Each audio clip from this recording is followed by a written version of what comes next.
There's a lot of things that make Lord of the Rings stand above all other fantasy. One of the really strong ones is the notion of fellowship. And it means that a group of disparate people, different races, different skills, realizing that they have to work together. You have the central character of Frodo, who has to do this impossible task. And he surrounds himself with facets of his personality that he doesn't quite have that make him more of a accomplished kind of person. The Fellowship is sort of the central piece of the movie. And without that, there's nothing. There's no movie, there's no quest.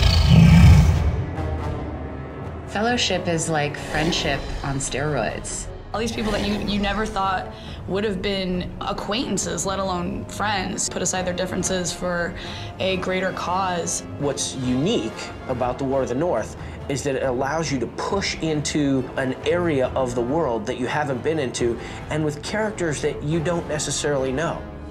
Allow me to introduce my companions, Eridan of the Dunedain and Farin of Erebor. The fellowship that we're following is Andriel. She's a master of elven magic.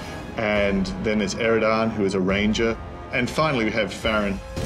Farin the dwarf, he's from Erebor, the Lonely Mountain. And he's very much a grizzled veteran. He's seen a lot of battles. He definitely knows what he's doing, too. He's killed tons of orcs, and he's willing to kill some more. He kind of enjoys it.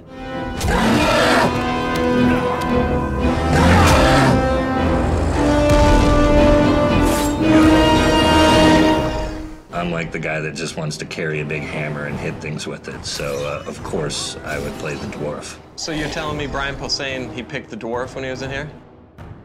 He looks like a giant dwarf. That makes sense to me.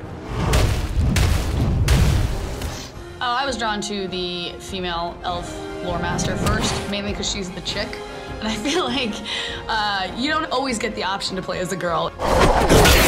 She's basically a secret agent, and she is a great fighter. She's, a few centuries old, so she definitely knows her way around. You have, your Dunedain ranger like Aragorn, so that's cool. He's been sent on a mission from Aragorn to accompany the other members of the Fellowship.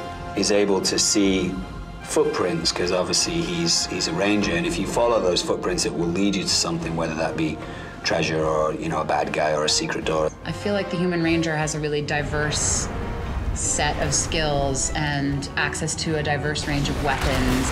You can also play as different characters. You can go back in and I was an elf last time, I feel like being a human this time.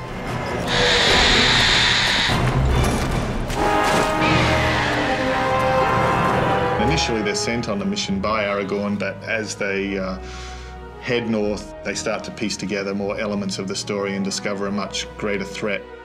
Agendaur is a lieutenant of Sauron, and he's been entrusted as Sauron's right hand in the north. So his mission is to gather armies in the north and unite them in an army and bring them down to crush Minas Tirith from the north.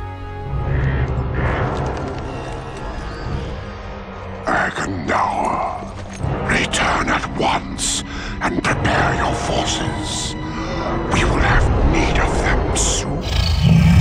I think if you don't play this game multiplayer, you're kind of missing out on what makes Lord of the Rings Lord of the Rings. It's about going on a quest with other people. The cooperative game is incredibly important. You want to play with your friends. The idea of saving my friend from a battle sounds very noble. Take refuge here! Like when your friend is surrounded by 7 orcs and he's like, come on dude, help me out here. And you run and then you start killing and he's like, thanks.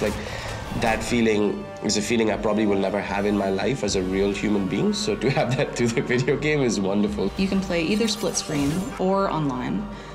So if you want to play with a friend on the couch or if you want to play with a friend who's in another state, you can do that.